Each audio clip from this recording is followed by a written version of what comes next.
অদ্ভুত এবং হৃদয় বিদারক এক কাহিনী ভারতের উড়িষ্যার ভুবনেশ্বর থেকে প্রকাশ্যে আসে, যা পুরো ভারতকে নাড়িয়ে দিয়েছিল। মাত্র ১৩ বছর বয়সী এক কিশোরী তার নিজের দত্তক মা ৫৪ বছর বয়সী রাজলক্ষ্মী করকে হত্যা করেছিল। এই মায়েরাই ৩ দিনের শিশু অবস্থায় তাকে রাস্তা থেকে কুড়িয়ে এনে মানুষ করেছিল। স্বামীর মৃত্যুর পর একা থাকার পরও মায়ের কাছে মেয়েটি ছিল একমাত্র ভালোবাসার ঠিকানা। কিন্তু সেই মেয়েটি সোনা এবং টাকা পয়সার লোভে দুই পুরুষ বন্ধু গণেশ এবং দীনেশের সঙ্গে মিলে তার মাকে করেছিল। ঘটনার সূত্রপাত ঘটে ১৩ বছর আগে। মেয়েটি জন্মের মাত্র ৩ দিন পরে তার জন্মদাতা বাবা মা তাকে রাস্তার ধারে ফেলে পালিয়ে যায়। রাজলক্ষ্মী কর ও তার স্বামী ওই রাতেই ওই শিশুটিকে রাস্তা থেকে উদ্ধার করে দত্তক নেন। ১ বছরের মধ্যে স্বামী মারা যাওয়ার পর রাজলক্ষ্মী একা হয়ে পড়েন, কিন্তু হাল ছাড়েননি। ভুবনেশ্বর থেকে পলাশা খেমন্ডি শহরে গিয়ে বাড়ি ভাড়া নিয়ে মেয়েটিকে ভালো একটি স্কুলে পড়াতে শুরু করেন তিনি। কিন্তু মায়ের কঠোর পরিশ্রমের ফসল মেয়েটি হয়ে ওঠে ধূর্ত এক কিশোরী, যার মানসিকতা এবং কাজকর্ম একদমই ভিন্ন।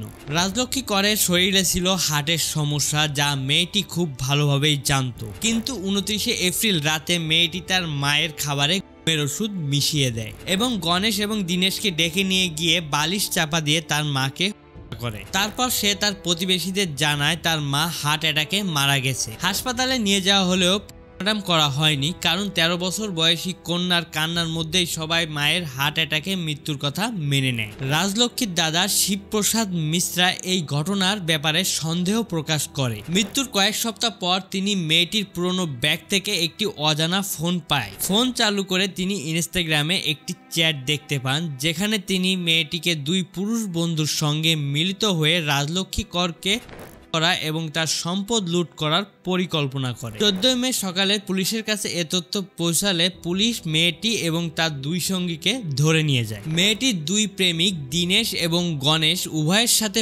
পরিচিত হয় স্থানীয় এক মন্দিরে। মেয়েটি তাদের সঙ্গে ইনস্টাগ্রামে পরিচয় গড়ে তোলে এবং গভীর সম্পর্কে লিপ্ত হয়। রাজলক্ষ্মী কর জানতে পারে এই মেয়ে বড় ছেলেদের সঙ্গে মেলামেশা করছে এবং তিনি আপত্তি জানিয়েছিল, কিন্তু এই আপত্তি ঘৃণার বদলা দেন মেয়েটি, যিনি ভাবতে শুরু করে যে মাকে সরানো ছাড়া তাদের সঙ্গে থাকার কোনো উপায় নাই। পুলিশ জানিয়েছে হত্যার আগেই মেয়েটি তার মায়ের কিছু স্বর্ণ গহনা গণেশকে দিয়েছিল। গণেশ সেগুলো প্রায় ২,৪০,০০০ রুপিতে বন্ধক রেখেছিল। পুলিশ অভিযুক্ত ব্যক্তিদের কাছ থেকে প্রায় ৩০ গ্রাম স্বর্ণ গহনা, ২টি মোবাইল ফোন এবং রাজলক্ষ্মী করকে ব্যবহৃত ২টি বালিশ উদ্ধার করেছে। এখন ৩ অভিযুক্ত ব্যক্তি পুলিশি হেফাজতে আছে এবং তদন্ত চলছে।